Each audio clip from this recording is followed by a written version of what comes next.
जय श्री कृष्णा। राधे राधे। आइए सुनते हैं गुरुवार व्रत कथा। इस कथा को सुनने से मिलेगी देव बृहस्पति की कृपा। देव गुरु बृहस्पति को बुद्धि और शिक्षा का कारक माना जाता है। गुरुवार को बृहस्पति देव की पूजा करने से धन, विद्या, मान सम्मान, प्रतिष्ठा और कई अन्य मनोवांछित फल की प्राप्ति होती है। धार्मिक ग्रंथों के अनुसार गुरुवार को भगवान बृहस्पति की पूजा का विधान है। गुरुवार के दिन व्रत और कथा सुनने से घर परिवार में सुख समृद्धि बनी रहती है। आइए सुनते हैं गुरुवार व्रत कथा। देव गुरु बृहस्पति को बुद्धि और शिक्षा का कारक माना जाता है। कथा के अनुसार प्राचीन काल की बात है, किसी राज्य में एक बड़ा प्रतापी और दानी राजा राज्य करता था। वह हर गुरुवार को व्रत रखकर दीन दुखियों की मदद करके पुण्य प्राप्त करता था, परंतु ये बात उसकी रानी को अच्छी नहीं लगती थी। वह न तो व्रत करती थी और न ही दान पुण्य में विश्वास रखती थी। इतना ही नहीं, राजा को भी ऐसा करने से मना करती थी। एक समय की बात है, राजा शिकार खेलने के लिए बन गए। घर पर रानी और दासी थे। उसी समय गुरु बृहस्पति देव साधु का रूप धारण कर राजा के दरवाजे पर भिक्षा मांगने आए। साधु ने जब रानी से भिक्षा मांगी तो वह कहने लगी, हे साधु महाराज, मैं इस दान और पुण्य से तंग आ गई हूँ। आप कोई ऐसा उपाय बताएं जिससे कि सारा धन नष्ट हो जाए और मैं आराम से रह सकूं। इतना सुनकर बृहस्पति देव ने कहा, हे देवी, तुम बड़ी विचित्र हो। संतान और धन से कोई दुखी होता है? अगर अधिक धन है तो इसे शुभ कार्यों में लगाओ।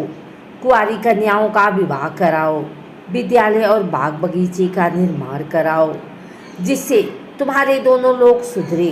परंतु साधु की इन बात से रानी को खुशी नहीं हुई। उसने कहा कि मुझे ऐसी धन की आवश्यकता नहीं है जिसे मैं दान दूं और जिसे संभालने में मेरा सारा समय नष्ट हो जाए। तब साधु ने कहा, अगर तुम्हारी ऐसी इच्छा है तो मैं जैसा तुम्हें बताता हूँ तुम वैसा ही करना। गुरुवार के दिन तुम घर को गोबर से लीपना, अपने बालों को पीली मिट्टी से धोना, राजा से हजामत बनाने को कहना, भोजन में मांस मदिरा का प्रयोग करना, कपड़े धोबी के यहाँ धुलने देना। इस प्रकार 7 बृहस्पतिवार करने से तुम्हारा समस्त धन नष्ट हो जाएगा। इतना कहकर साधु के रूप में बृहस्पति देव अंतर ध्यान हो गए। साधु के अनुसार कई बातों को पूरा करते हुए रानी को केवल 3 बृहस्पतिवार ही बीते थे कि उसकी समस्त धन संपत्ति नष्ट हो गई। भोजन के लिए राजा का परिवार तरसने लगा।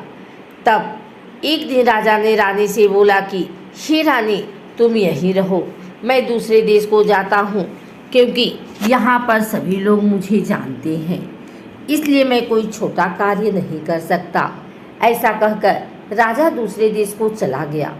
वहाँ वह जंगल से लकड़ी काट कर लाता और शहर में बेचता। इस तरह वह अपना जीवन व्यतीत करने लगा। इधर राजा के परदेश जाते ही रानी और दासी दुखी रहने लगी। एक बार जब रानी और दासी को 7 दिन तक बिना भोजन के रहना पड़ा तो रानी ने अपनी दासी से कहा, हे दासी, पास ही के नगर में मेरी बहन रहती है, वह बड़ी धनवान है, तू उसके पास जा और कुछ ले आ ताकि थोड़े बहुत गुजर बसर हो जाए। दासी रानी की बहन के पास गई। उस दिन गुरुवार का दिन था और रानी की बहन उस समय बृहस्पतिवार का व्रत की कथा सुन रही थी। दासी ने रानी की बहन को अपनी रानी का संदेश दिया, लेकिन रानी की बड़ी बहन ने कोई उत्तर नहीं दिया। जब दासी को रानी की बहन से कोई उत्तर नहीं मिला तो वह बहुत दुखी हुई और उसे क्रोध भी आया। दासी ने वापस आकर रानी को सारी बात बता दी। ये सुनकर रानी ने अपने भाग्य को कोसा।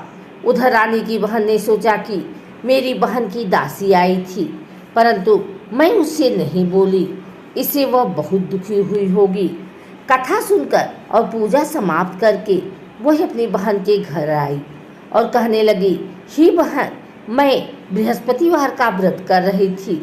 तुम्हारी दासी मेरे घर आई थी, परंतु जब तक कथा होती है तब तक न तो उठते हैं और न ही बोलते हैं, इसलिए मैं नहीं बोली। बताओ दासी क्यों आई थी? रानी बोली, बहन, तुमसे क्या छिपाऊं, हमारे घर में खाने तक को अनाज नहीं है। ऐसा कहते कहते रानी की आंखें भर आई। उसने दासी समेत पिछले 7 दिनों से भूखे रहने की पूरी बात अपने बहन को बता दी। रानी की बहन बोली, देखो बहन, भगवान बृहस्पति देव सबकी मनोकामना को पूर्ण करते हैं। देखो, शायद तुम्हारे घर में अनाज रखा हो। पहले तो रानी को विश्वास नहीं हुआ, पर बहन के आग्रह करने पर उसने अपने दासी को अंदर भेजा तो दासी को बड़ी हैरानी हुई। दासी रानी से कहने लगी, हे रानी, जब हमको भोजन नहीं मिलता तो हम व्रत ही तो करते हैं, इसलिए क्यों न इनसे व्रत और कथा की विधि पूछ ली जाए ताकि हम भी व्रत कर सकें। तब रानी ने अपनी बहन से बृहस्पति देव की कथा सुनाई और विधि बताई। बृहस्पतिवार व्रत के बारे में जब पूछा तब उसकी बहन ने बताया, बृहस्पतिवार के व्रत में चने की दाल और मुनक्का केले की जड़ में अर्पित करें तथा दीपक जलाएं, व्रत कथा सुने और पीला भोजन ही करें। इससे बृहस्पति देव और भगवान विष्णु प्रसन्न होते हैं। व्रत और पूजा की विधि बताकर रानी की बहन अपने घर को लौट गई। 7 दिन के बाद जब गुरुवार आया तो रानी और दासी ने व्रत रखा।